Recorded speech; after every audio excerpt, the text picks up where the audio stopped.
What made you realize your relationship was over? 1. The night I realized I was dating a stranger.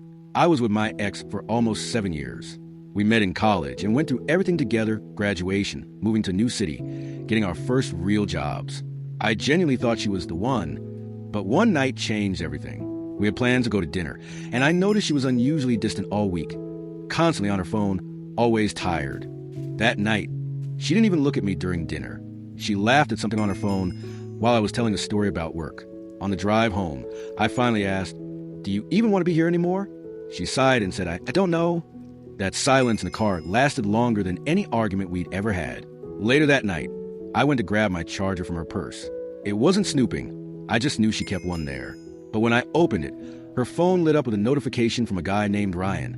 It wasn't a message that broke me. It was the name. Ryan was her co-worker, the one she swore was like a brother. I didn't confront her right away. Instead, I sat in the living room all night thinking about everything I had ignored. How she started showering before going out, how she always turned her phone face down, how she laughed differently when she texted. By sunrise, I knew it wasn't about Ryan. It was about the fact that I had already lost her long before that night. The realization hit me like a wave. I was in love with a version of her that didn't exist anymore. That morning, I told her I was done. She didn't cry. She just nodded. That's when I knew I made the right choice. 2. The hospital visit. My girlfriend was in a car accident, not life-threatening, but bad enough to end up in a hospital for a few days. I was there every single day after work, bringing her favorite snacks, brushing her hair, watching bad TV with her. On the 3rd day, her coworker walked in with flowers. She smiled at him in a way she hadn't smiled at me in months. They talked and laughed, and for a few minutes, I just sat there watching them. He didn't even notice me sitting on the couch. When he finally left, she said, "Oh, that was sweet of him to stop by," with that same glow in her eyes. I realized then I wasn't her person anymore. I was her obligation. When she got discharged, I offered to take her home. She said, "My sister's picking me up, it's fine." Her sister never came. She went with him. That was the moment I knew I wasn't in a relationship anymore. I was just a placeholder until she found what she really wanted. 3. The 3 a.m. confession. We've been fighting a lot, nothing explosive, just constant tension. Every conversation turned into a small argument. One night at 3 a.m., I woke up and she wasn't in bed. I found her sitting on the kitchen floor, crying. When I asked what was wrong, she said, "I don't want to hurt you, but I'm not happy anymore." That sentence broke me more than if she had said she cheated, because it wasn't anger or betrayal. It was a slow, quiet death of something that used to be beautiful. We didn't break up that night. We stayed together for 3 more months, pretending to fix things. But deep down, I already knew. When you have to try to feel loved, it's already over. For when we became me, I realized our relationship was over when every plan became a solo plan. It used to be we're going to that wedding, or we should try that new restaurant. Then it turned into, I'm going to dinner with friends, or I'm busy this weekend. She started making decisions that didn't include me, and not because she was being secretive, but because she simply forgot to. I was an afterthought in my own relationship. The breaking point came when I found out through Instagram that she'd gone on a weekend trip with her friends, the one we had planned together months earlier. When I confronted her, she said, "I didn't think you'd want to come."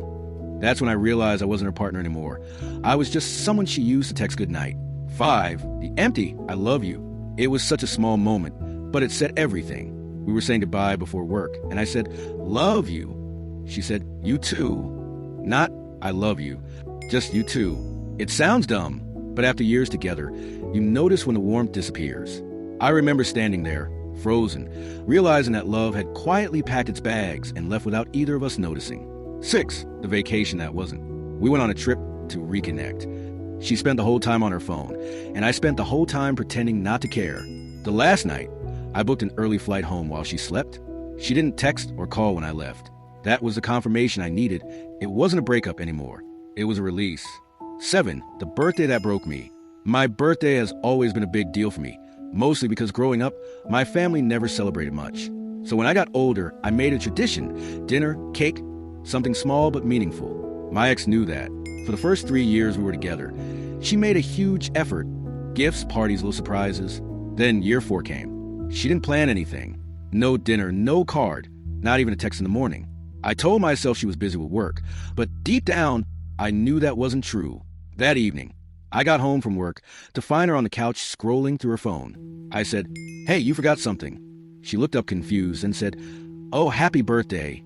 No emotion, no hug, just that Later that night, I saw she had posted a story of her out to lunch earlier with her co-workers. She had time to celebrate with them, just not with me.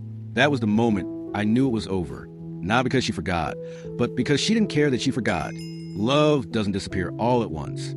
It dies quietly, one happy birthday at a time. 8. The we should take a break that never ended. We'd been together for almost 3 years. Everything felt fine. At least, that's what I thought. Then one night, she sat me down and said, "I think we need a break."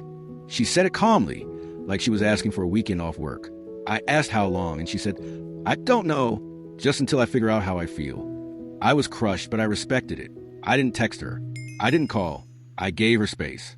2 weeks later, I saw her tag in a friend's photo, holding hands with another guy. It wasn't even subtle. When I confronted her, she said, "It's not what it looks like. I just needed clarity." I asked, "Did you find it?" She said, "Yes, I think we're better apart." I realized she didn't need a break. She just didn't want to be the bad guy. That's when I learned that sometimes I need space really means I'm already halfway out the door. 9. The silence after "I'm fine." I knew it was over the day arguments stopped. We used to fight loudly, passionately, but at least it meant we cared enough to fight. Then one day I said, "We don't talk anymore." She just said, "I'm fine." No anger, no tears, just silence. We sat through dinner that night barely saying a word. It was like eating with a stranger who looked exactly like the person I used to love. That's when I realized anger isn't the opposite of love. Apathy is. Those were some of the experiences Redditors have ever shared. What's the scariest or most unexplainable thing that's ever happened to you when you were alone? Drop your story in the comments. Maybe it'll be in the next video.